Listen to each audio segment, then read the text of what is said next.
pessoal, eu sou o professor Vitor, sou professor de biologia de vocês e hoje nós iremos fazer aí uma introdução, iremos entrar aí, nos aprofundar na questão das teorias da evolução, tá certo? Iremos entender o conceito de evolução, iremos entender o que essas teorias da evolução querem nos repassar, iremos falar um pouco sobre aí os pensadores que foram peças-chave para a criação dessas teorias, tá certo? Iremos usar alguns exemplos para que o nosso conteúdo seja rápido, prático e a gente consiga absorver esses conhecimentos, né? Vamos lá. E para a gente começar, nós precisamos entender o que é a evolução, né?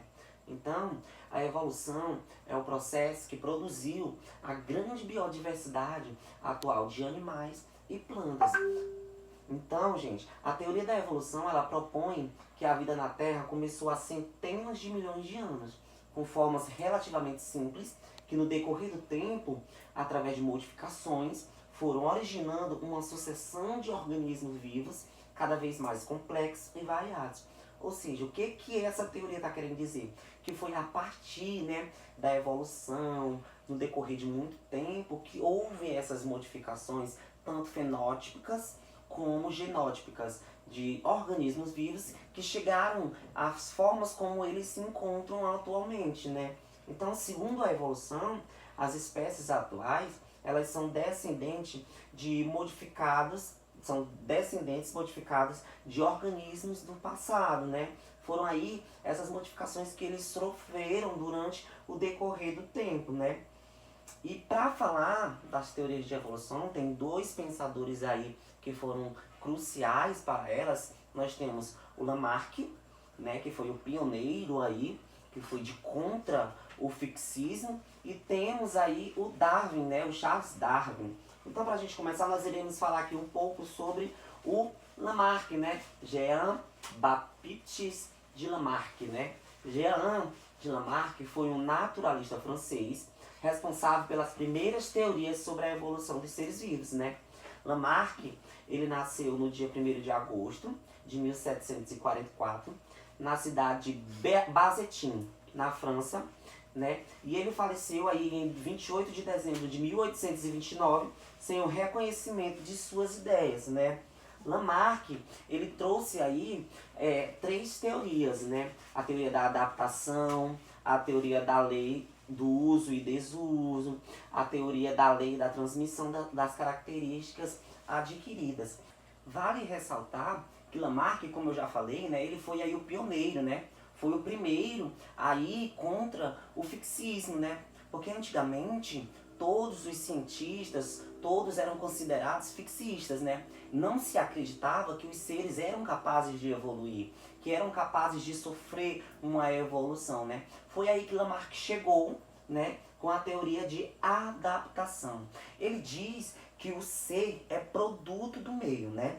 Que tem a capacidade de adaptação, né? Então ele já chegou aí de contra o fixismo, né? Falando que os seres, eles são produtos do meio e que são capazes sim de adaptação. Então foi a partir dessa lei de adaptação que ele fez a segunda lei, né? Ele não parou por aí, ele continuou com a lei do uso e desuso, né? Que ele diz que de acordo com o que você vai utilizando, né, certa parte do seu corpo, ele vai se adaptando, né? Ou seja, a partir do momento que você usa, né, você vai adaptando ele de certa forma, e a partir do momento que você não usa, ele atrofia. Ou seja, a lei do uso e desuso significa aquilo que a partir do momento que você usa, ele tem a capacidade de evoluir, e quando você não usa, ele atrofia. E ele utilizou o exemplo das girafas, né? Ele acreditava que as girafas, nessa sua teoria de lei de uso e desuso, que elas têm os pescoços alongados por elas buscarem formas de comerem em árvores mais altas, né? Então, de acordo com o esforço que elas iam fazendo, né, elas foram se adaptando àquela sua realidade em que se viviam, né? Então, ele acreditava-se na lei do uso e desuso. E Lamarck, ele não parou por aí, né? Foi a partir aí da lei do uso e desuso que ele disse assim, olha, é capaz de se transferir. essas características adquiridas. É capaz de se repassar para os descendentes das espécies, né? Então, atualmente se sabe que não é possível transferir essas características fenotípicas, né? Essas características adquiridas, a não ser que essas características façam com que ocorra uma mudança no DNA, né? No material genético, porque a gente só consegue transferir essas características de forma hereditária, tá certo? Então, para Lamarck, né, naquela época, era assim, capazes de transferir essas características adquiridas de acordo com a lei do uso e desuso, né? E naquela época as pessoas elas não acreditavam nessas teorias de Lamarck, não era porque ele estava errado, mas sim porque eles já tinham aquela ideia fixistas, entenderam? Então, após Lamarck surgiu aí o Charles Darwin, que nós iremos ver aqui um pouquinho. Charles Darwin, né, ele nasceu em 1809 e morreu em 1882.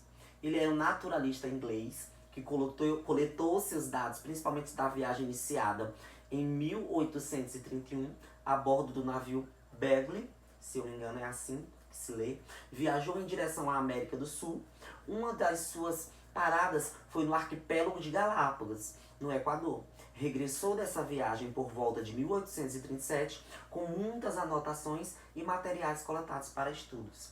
Bom, Charles Darwin, aí ele era filho de médico, seu pai queria que ele fosse médico também, porém ele desistiu aí da medicina, entrou aí numa escola de teologia, se não me engano. Nessa escola de teologia ele conheceu um professor, né, no qual ele criou vínculo. Esse professor, ele recebeu esse convite para ser aí o naturalista da viagem, né? Que nessa viagem que seria feito em volta do mundo, né? E nessa viagem de volta do mundo que Charles Darwin foi, ele foi anotando, né? Ele notou aí que havia uma grande variedade de aves, uma grande variedade aí de seres vivos, né?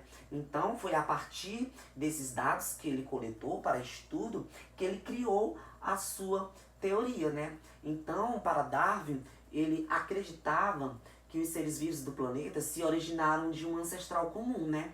Através aí da seleção natural, em que o meio selecionava e os seres que os mais eram adaptos sobreviveriam, né? Então, para Charles Darwin, não era a questão de se adaptar por meio da força, né? Porque nem sempre a força é o que vai fazer com que os seres eles se adaptem, entendeu? Mas para Charles Darwin, né, o meio selecionado fazia com que aquele ser vivo tivesse que se adaptar de alguma forma, e aqueles que mais se adaptavam eram os que sobreviveriam. Charles Darwin versus Lamarck, né? Vamos fazer uma recapitulação. Para o Lamarck, o ambiente modifica-se e provoca as transformações nos organismos para que se adaptem às modificações ambientais. Assim, ele explicou o crescimento do pescoço das girafas para a necessidade de alcançarem brotos na copa das árvores, né? Então, para o Lamarck, né, os organismos eles se transformavam para se adaptar às modificações ambientais, né? E já para Darwin, era o ambiente, ele selecionava as variações mais favoráveis, né? Assim, inicialmente existiriam girafas com pescoço curto e girafas com pescoço longo. Na luta pela vida determinada pelo hábito alimentar, as de pescoço longo sobreviveriam e produziriam descendentes. E as de pescoço curto foram sendo eliminadas. Ou seja, para o Darwin, né, a diferença aí é que ia de acordo com as adaptações. Aqueles que conseguissem mais se adaptar ao meio, né, seriam os que sobreviveriam. Então, pessoal, essa foi a nossa aula de hoje sobre as teorias da evolução. Fizemos aí uma breve recapitulação do que é a evolução, falamos aí dos pensadores, dos criadores das teorias da evolução, e o meu muito obrigado.